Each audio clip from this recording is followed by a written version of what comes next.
আজ আমরা চার্লস ডিকেন্সের সেই বিখ্যাত উপন্যাস এ টেল অফ টু সিটিজের জগতে ডুব দেব। চলুন এই উপন্যাসের বিপ্লবী প্রেক্ষাপট আর এর সেই সব অবিস্মরণীয় চরিত্রদের নিয়ে আরেকবার জেনে নেওয়া যাক। উপন্যাসের শুরুতেই ডিকেন্স আমাদের সামনে ছুড়ে দেন সাহিত্যের অন্যতম বিখ্যাত একটা line, it was the best of Times, it was the worst of Times. মানে এটা ছিল সেরা সময়, আবার সবচেয়ে খারাপ সময়ও বটে। ভাবুন একবার, এই একটা লাইন দিয়েই কিন্তু পুরো গল্পের সুরটা বাঁধা হয়ে যায়। আমরা বুঝতে পারি আমরা এমন একটা জগতে ঢুকতে চলেছি যেখানে বৈপরীত্যই সব, আর চারিদিকে শুধু সামাজিক অস্থিরতা আর বিপ্লবের চাপা উত্তেজনা। তো গল্পটা আমাদের নিয়ে যায় ১৭৭৫ সালের লন্ডন আর প্যারিসে। দুটো শহরই তখন বলা যায় একটা সন্ধিক্ষণে দাঁড়িয়ে। একদিকে পুরনো দিনের শাসন টিকে আছে, কিন্তু অন্যদিকে একটা ভয়ঙ্কর রক্তক্ষয়ী বিপ্লবের আভাস পাওয়া যাচ্ছে।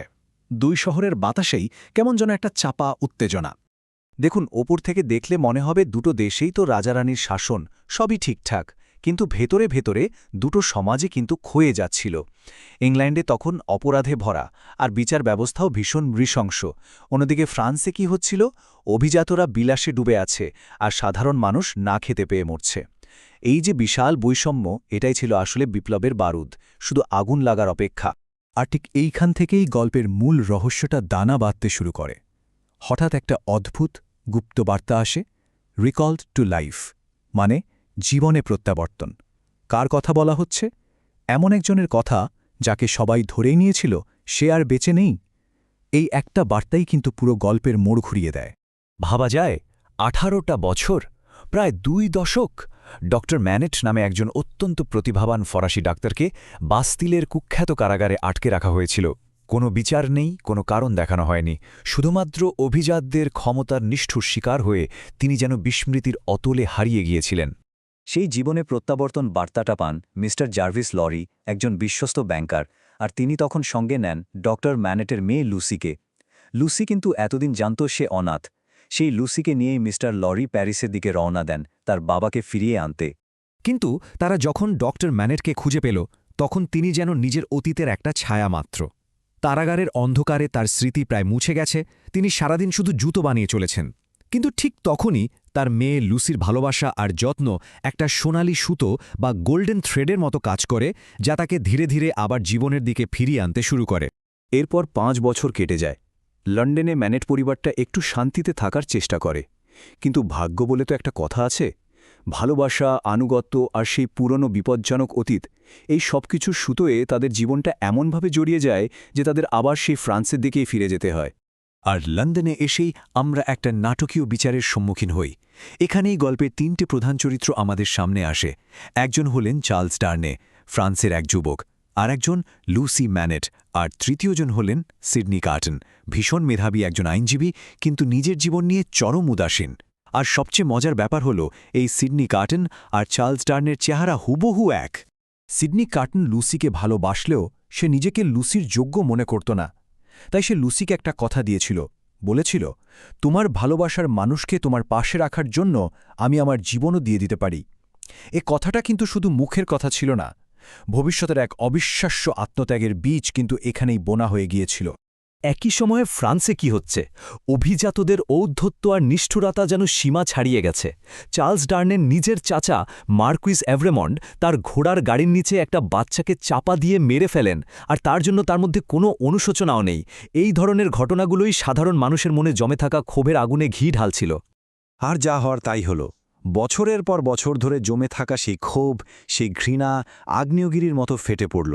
শুরু হলো ফরাসি বিপ্লবের সেই ভয়ঙ্কর ঝড়। আর দুর্ভাগ্যের বিষয় হল, আমাদের গল্পের প্রত্যেকটা চরিত্রই এই ঝড়ের একেবারে কেন্দ্রে গিয়ে পড়বে। বিপ্লবের সময় প্যারিস এক কথায় বিশৃঙ্খল। চার্লস ডার্নে তার এক পুরনো কর্মচারীকে বাঁচাতে সেখানে ফিরে যায়, কিন্তু অভিজাত হওয়ায় তাকেই গ্রেফতার করা হয়। ডক্টর ম্যানেটের সুনামের কারণে সে একবার ছাড়া পায় ঠিকই, কিন্তু পরদিনই তাকে আবার গ্রেফতার করা হয়। এবার তার বিরুদ্ধে অভিযোগ আরও গুরুতর। তার ভাগ্যটা যেন একটা সুতোর উপর ঝুলছিল। আর জানেন, ডার্নের মৃত্যুদণ্ডের রায়টা আসে কিসের ওপর ভিত্তি করে? একটা চিঠির ওপর। আর সেই চিঠিটা লিখেছিলেন আর কেউ নন, স্বয়ং ডক্টর ম্যানেট তার কারাবাসের সময়। সেই চিঠিতে ডার্নের বাবা আর চাচার ভয়ঙ্কর অপরাধের কথা লেখা ছিল। ভাবুন একবার, ভাগ্যের কি নির্মম পরিহাস। শ্বশুরের লেখা চিঠি তার জামাইয়ের মৃত্যুদণ্ডের কারণ হয়ে দাঁড়াল। পূর্বপুরুষের পাপের ফল ভোগ করতে হল ডার্নেকে। এখন প্রশ্ন হল, এই চিঠিটা সামনে আনল কে? ম্যাডাম ডিফার্জ। কারণ ডক্টর ম্যানেটের চিঠিতে যে পরিবারটির উপর অত্যাচারের কথা লেখা ছিল, ম্যাডাম ডিফার্জ হলেন সেই পরিবারেরই বেঁচে থাকা একমাত্র সদস্য। তার প্রতিশোধের আগুন এতটাই তীব্র ছিল যে তিনি শুধু ডার্নেকে নয়, এভরেমন্ট বংশের শেষ চিহ্ন মানে লুসি আর তার ছোট্ট মেয়েটিকেও শেষ করে দিতে চেয়েছিলেন।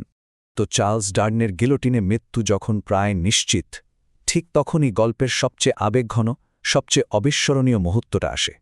ভালোবাসা আর মুক্তির জন্য এক চরম আত্মত্যাগের মঞ্চ প্রস্তুত হতে থাকে।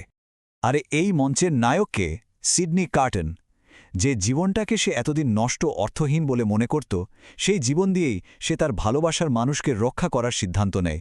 লুসিকে দেওয়া সেই পুরনো প্রতিশ্রুতি রক্ষা করতে সে এক দুঃসাহসিক পরিকল্পনা করে। ডার্নের জায়গায় সে নিজেই গিলোটিনে যাবে। আর ঠিক যখন কার্টেন তার পরিকল্পনা কার্যকর করছে, তখন আর একটা লড়াই চলছিল। এটা ছিল ভালোবাসা আর ঘৃণার সরাসরি লড়াই। একদিকে ছিলেন লুসির বিশ্বস্ত সঙ্গী মিস প্রস, ভালোবাসার প্রতীক, আর অন্যদিকে মাদাম ডিফার্জ, প্রতিশোধ আর ঘৃণার প্রতীক। আর সেই ভয়ঙ্কর সংঘাতে ঘৃণার পরাজয় হয়, ভালোবাসা জিতে যায়, আর ড্যার্নে পরিবারের পালানোর পথ পরিষ্কার হয়ে যায়। গিলোটিনের দিকে এগিয়ে যাওয়ার পথে কার্টেন কিন্তু একা ছিল না। তার পাশে ছিল এক ভয় পাওয়া অল্প বয়সী মেয়ে। কার্টন তাকে সান্ত্বনা দিচ্ছিল। আর ঠিক সেই মুহূর্তে নিজের জীবনের একেবারে শেষে এসে সে এক গভীর শান্তি খুঁজে পায়। যে জীবনটা তার কাছে অর্থহীন ছিল, সেই জীবনটা একটা মহৎ উদ্দেশ্যে উৎসর্গ করে সে তার আসল অর্থ খুঁজে পেল। আর তার শেষ কথাগুলো, it is a far far better thing that I do than I have ever ডান। এটাই যেন পুরো উপন্যাসের সারমর্ম। কার্টনের এই আত্মত্যাগ আসলে কোনো পরাজয় নয়, এটা ভালোবাসা আর মুক্তির এক চূড়ান্ত জয়।